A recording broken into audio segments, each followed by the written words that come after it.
Sherry Clark is here from Fork in the Road, and she's made us eat just about everything from soup to nuts, as they say, old saying. And judging by what we have here, it looks like we have come full circle, and we're back over to the soup portion. But I'm going to take a stab in the dark. I'm guessing there's no beer or cheese in any of these. Yeah, no beer or cheese, no onion with the melted, no, none of that. Sorry, no. But no toasted crouton on top or anything like that. Nothing like that. But you're going to be surprised and you're going to be delighted, and you're not going to get so much sodium that you feel like a swelled up tick when you're done. Because that's the big thing. If you go to the store, I mean, it's super easy to grab a can, throw it in a bowl, and microwave it or whatever you want to do. It's very easy, but you're getting a lot of ingredients that your body doesn't necessarily need or want. And you're getting something that was probably manufactured 2 years ago. Has been really, look at the expiration date. You know, it could be 2019. Right. And it's been in a can that might have aluminum in it, which contributes to Alzheimer's or BPA, or it's just. And this was so easy. I did this morning. I got all of my stuff done this morning. Had some meetings, and still made 3 different soups for you. So that was this morning. And especially when the temperatures are still a little chilly like they are towards the end of the winter time, I love nothing more than a great soup. Last couple of nights before going to bed, I had a couple bowls of soup. Awesome. Because when it has a little bit of chill in the air, you're right. It just okay, so let's talk about some maybe healthier. If you just had 1 bowl of soup, you'd drop a couple pounds instead of having 2, you know? Let's talk about some healthier options, because I think for me, when I think homemade soups, I think complicated. Right. Well, let's start with the easiest first. How about the single ingredient soup? Okay. Really? Yeah. The one in the little mug is miso. Yes, that's miso soup. And spoiler alert, it's a very salty flavor. So Jason's gonna. Normally you hear when you go to a Chinese restaurant or something, you hear of a miso soup. Because it looks here, Craig. It looks like it's separated on us here. Yep, it separates. You can stir it if you want. You can sip it the way that you want. I've got a spoon for you. You can do that if you want. This you've probably had if you've ever eaten in a Japanese restaurant or ever gone to a sushi bar. A lot of times they'll bring you out a little bowl of something with a funky little white ceramic spoon.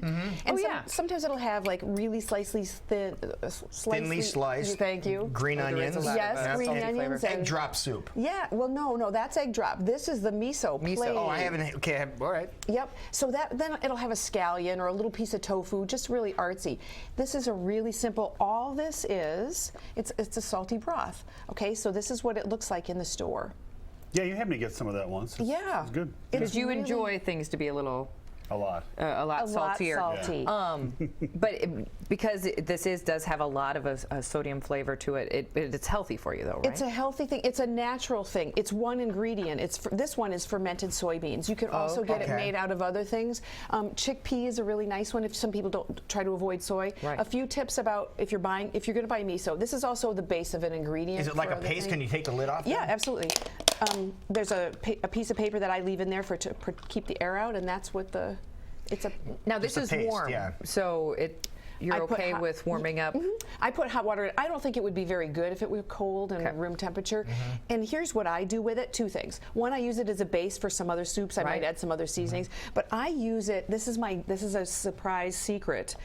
I use it when I have a sweet craving. It helps me get over the sweet because salty and sweet are polar opposites. Right. So if I have a sweet craving and I'm like, I want chocolate, sometimes that will take the edge off, believe it or not. Really? Yeah. So it's a really good little solution. So good to keep in your back pocket. Okay. Let's look at the bowl. Bowl is another soup that I've made, also obviously all vegetable based. This one is primarily zucchini. And that's why it's green. I did take the skin off the zucchini because I wanted it to be completely smooth. I added a few other ingredients. Isn't that nice? It's got some celery in it to give it a little bit of a salt Celery kick. jumps at you. Yep. And then there's garlic in there. And then to make it thick and creamy, there's an avocado. So I put that in last. And you'll notice there's also a spice, a fresh spice that I've used. It's dill. Okay. So all of those things combine together to make a really nice. I really like it a lot. You can adjust the flavor however you want. If you like more garlic, you can add that. If you like a little bit more avocado, make it thicker. That is really good. And this would be perfect in the summertime if you're wanting like a refreshing. Yes. It's a really good starter, of course. I also sometimes, I know you like avocado, Jackie. I chunk up pieces of avocado too. And so leave it chunky? Yeah, exactly. Yeah, love avocado. I like that too. It almost makes it buttery. Okay. Yeah. And your third and final one, you might be thinking, there's soup, she's calling it soup, but it's in a glass with a straw. Okay, so here's the thing. you could even do that with the zucchini soup. If you think about it, it's really, in essence, a savory smoothie. Right. Because it's either room temperature or chilled. It's got a lot of good nutrition, and it's something that you could eat with a spoon or a straw. So this one, if you want to taste it, this is a pumpkin pie soup.